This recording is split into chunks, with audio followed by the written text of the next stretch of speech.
Ассаламу алейкум туғандар, қандайсыздар? Назарыңыздарда қайырдан эле базары жоқ каналы.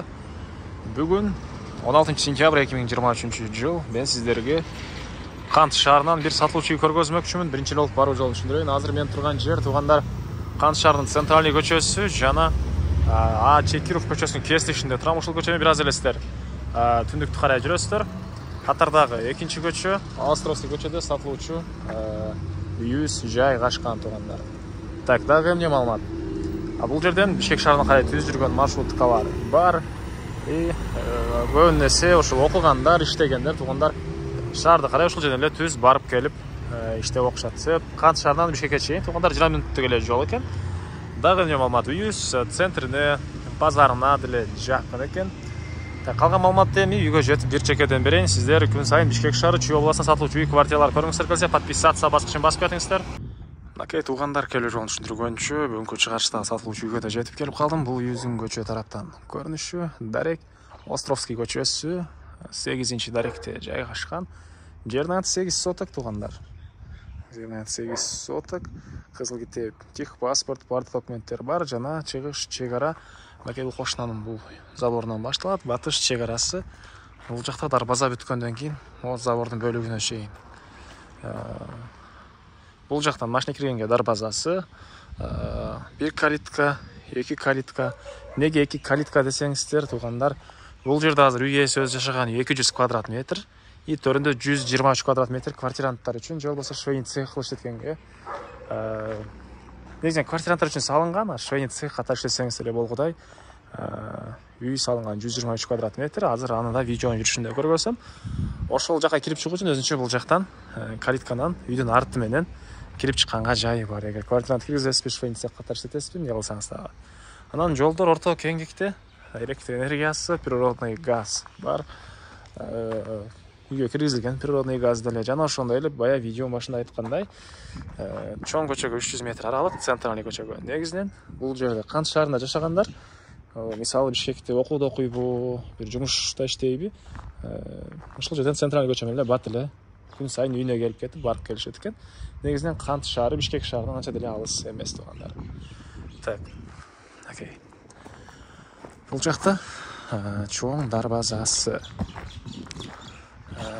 Азыр эми сиздерге бир чекеден бул калитканы ачып бир үйдүн арттарынан могу бак гүлдөрдү көргөзөйүн. Андан соң бул калитканы кирип үйдүн ички тарабын көргөзсөм, андан кийин болсо ары жагына өтүп квартиранттар үчүн салынган үйдүн алды тарабындагы короосу барга башка калган маалыматтарды баарын бир чекеден берем туғандар. Көчө тараптан аке бул жагы мындай забор. Так. Бул калитканан кирсеңиздер. Окей.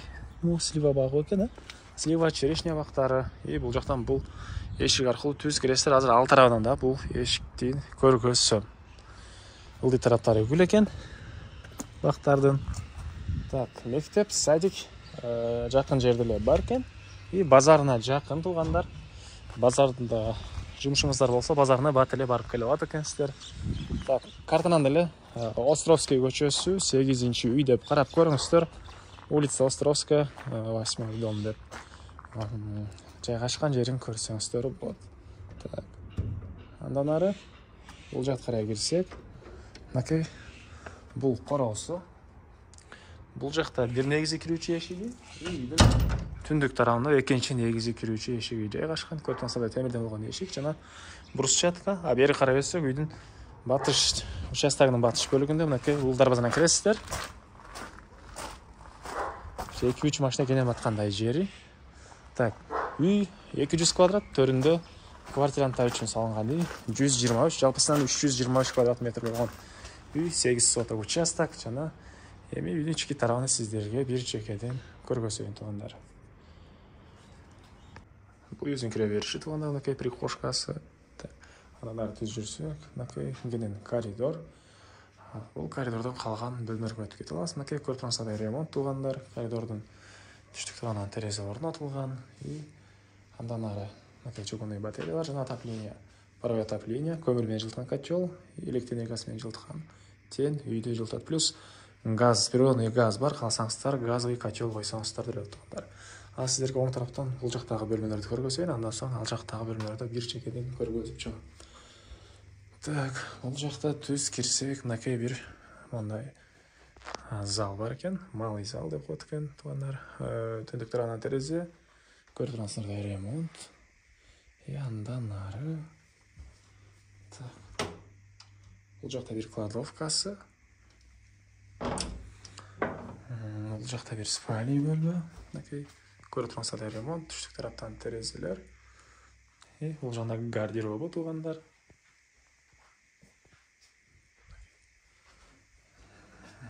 Андан ары. Бұл жағында бір балдар бөлмесі.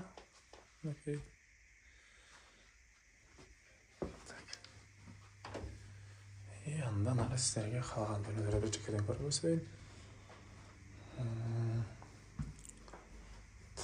Бұл жақта кухня, және тамақтанушы бөлме туғандар, түндік тараптан терезе.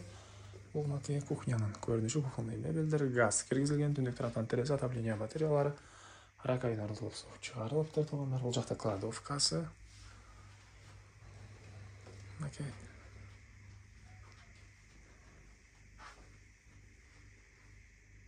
Андан ары туғандар. Бұл ешіктен кірсек, бір толық бітелек бөлме, обой, терезесін орнату керек. Бұл жақта коридор, және бұл коридордан да қалған бөлмелер көп. Бұл жақтан подвал бар екен, подвалға да түссеңіздер болады, отопленияның котелы. Бұл жағында ондай бір бөлме. Батыс тараптан пластик терезе, отопленияның батареялары туғандар. Үйдің түндік тұрағындағы қорғылысына дәлем, бұл ешіктен шығып кірсеңіздер болады. Ал жақта алма бақтары бөлмеге кірген. Жаңа сіздерге айтқан квартиранттар үшін салынған үйлер. Қаларымда азыр видеом жүршінде бір шекеден көргөсім. Бұл жерде жатқаны өзінше бөлмеді үйдің ішкі тарағындағы. Душ өзінше бөлмеді жайғашқан. Еме қорғылысын ашып қалған малматты бір шекеден берейін. Мен қали сатылычтың қорғылысындағын туғандар. Бұл үй башқа бір үй деп жүрбеңіздер, бұл дәле ұшыл. Азыр ұшыл үйдің ішкі тарағын сіздер көргөз шықтым. Бұл жаққа бұл тараптан жана бұл тараптан айлана өтсеңіздер болады. Азыр бір шекеден қалған малматты берейін. 3 фазалы электр энергиясы бар екен туғандар. Так, сынақылы бүтілік бір бөлмем, о чоң зал болып қат екен, мынакей. Бұл бөлменің дәле ешігі ал жақтан орнатылған. Ішкі отделкасыны бүтіріп керек екен. Үйдің ішкі тарағында жатқана бар, сыртқы тарағында мынакей жатқанасы бар екен туғандар. Так, бұл жақтан қорона. Өзіңіздер машинеңіздерді қойып, бұл жағына алма бақтары, жана башқа жер жемшек сеңіздер болады. Отын қанасы бұл жақта мынакей.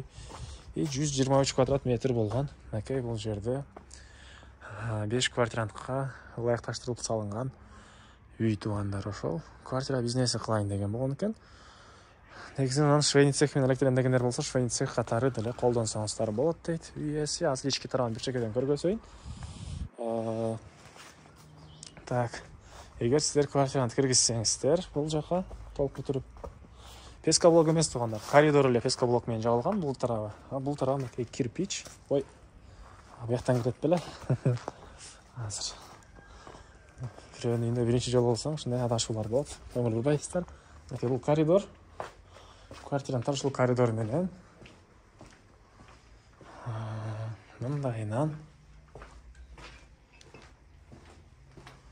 могу жак менен жанагы эшик тугандар. Бул жак менен өзүнчө кирип чыгыш берет экен. Швейный цех иштетсеңиздер, персонал ошол жак менен кирип чыга берет.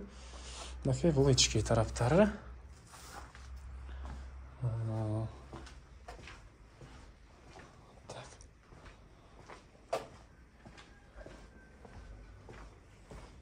Швейный цех иштетем дегендерди карап байкап көрүңүздөр.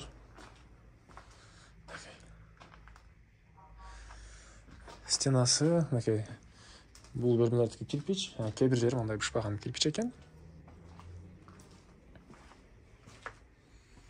Бисмилла.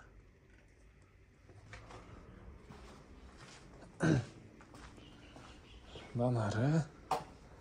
Тугандар, мындай көрүп турсаңыздар, даражага чейин бүтүрүлгөн. О жака закройный койсо болушудай экен, швейный цех. Кичине швейный цехтерди реклама кылып, закройный эмне жана башка кээ бир нерселерин түшүнүп калдым. Так, бул $100 баасы тугандар. Берер жери эле $85,000 сурап атыптыр. ээлердин номери экранда жана описанияда жазылып турат. Звонок кылып, дагы кандайдыр маалыматтар калган болсо толук түрдө сурап билип алсаңыздар болот. Описанияда жана экранда эси телефону ACTEL деп жазылып турат. Звонок кылып сүйлөшүп көрүңүздөр, туугандар. Анда эмес менен коштошом. Кийинки чыгарышка чейин саламатта калыңыздар.